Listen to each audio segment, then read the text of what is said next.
Hello everyone, नमस्कार मंडळी, कशा आहात सर्व? मी सोनल. आज हा माझा पहिला ब्लॉग आहे. तर सर्वीकडे एक्झामचं माहोल सुरू आहे. बोर्डाचे पण पेपर सुरू आहे आणि नॉर्मल क्लासेसचे पण पेपर सुरू आहे. तर ॲज अ पॅरेंट्स म्हणून आपण मुलांची काय काळजी घ्यायला पाहिजे ह्या काही गोष्टी मी तुमच्याशी शेअर करते. तर मुलांना जास्त प्रेशर देऊ नका. त्यांना नेहमी मोटिवेट करत राहा. कोणासोबतही कंपॅरिझन करू नका. आणि त्यांची जी रात्रीची झोप आहे ती 7-8 तासाची झोप त्यांची पूर्ण होऊ द्या. 7-8 तासाची झोप पूर्ण झाली म्हणजे त्यांचं डोकं दुखणार नाही, त्यांना काही त्रास होणार नाही आणि त्यांनी जे पण लर्न केलेलं आहे ते त्यांच्या मेमरीमध्ये फिक्स होऊन जाईल. आणि त्यांना नेहमी हायड्रेटेड राहू द्या. त्यांना पाणी जास्त प्यायला सांगा आणि हेल्दी फूड खायला द्या. जसं हे बघा, मी माझ्या मुलासाठी ठेवले फ्रूट्स, ड्राय फ्रूट्स. इथे असं त्यांच्या समोर ठेवून देत जा, म्हणजे ते अभ्यास करता करता थोडं खात राहतील आणि त्यांची हेल्थही चांगली राहील आणि अभ्यासाकडे लक्ष लागेल.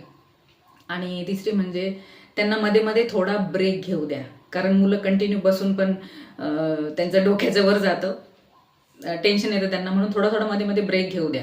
आणि मोबाईल पण पूर्णपणे बंद करू नका, पण त्याला काहीतरी म्हणजे टाइम द्या, रिस्ट्रिक्शन्स द्या.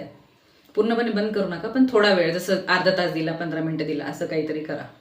आणि त्यांना कॉन्फिडन्स द्या का तू खूप छान अभ्यास करतोय, तू अजून चांगलं करू शकतोस, असं त्यांना कॉन्फिडन्स द्या. आणि त्यांना हे सांगा की मार्क्सपेक्षा तू एफर्ट केले ना, तू तुझे एफर्ट दिले ना, ते महत्वाचे. असं त्यांना तुम्ही कॉन्फिडन्स दिला तर त्यांचं अभ्यास करायचं पण इन्क्रीज होईल, त्यांना कॉन्फिडन्स होईल, ते मोटिवेट होत राहतील. म्हणून आपण ह्या काही गोष्टी लक्षात ठेवल्या पाहिजे.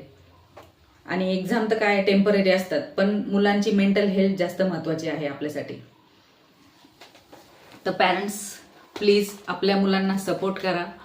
आणि तुम्हाला या माझ्या काही साध्या टिप्स आवडल्या असतील तर लाईक करा, फॉलो करा, शेअर करा. आणि लाईक करा, फॉलो करा, शेअर करा आणि सबस्क्राईबही करा.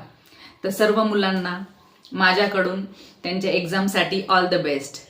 सगळे मुलं खूप छान करताय आणि अजून छान करतील. फुल कॉन्फिडन्स ठेवा आणि छान पेपर लिहा. All the best. धन्यवाद. थँक्यू.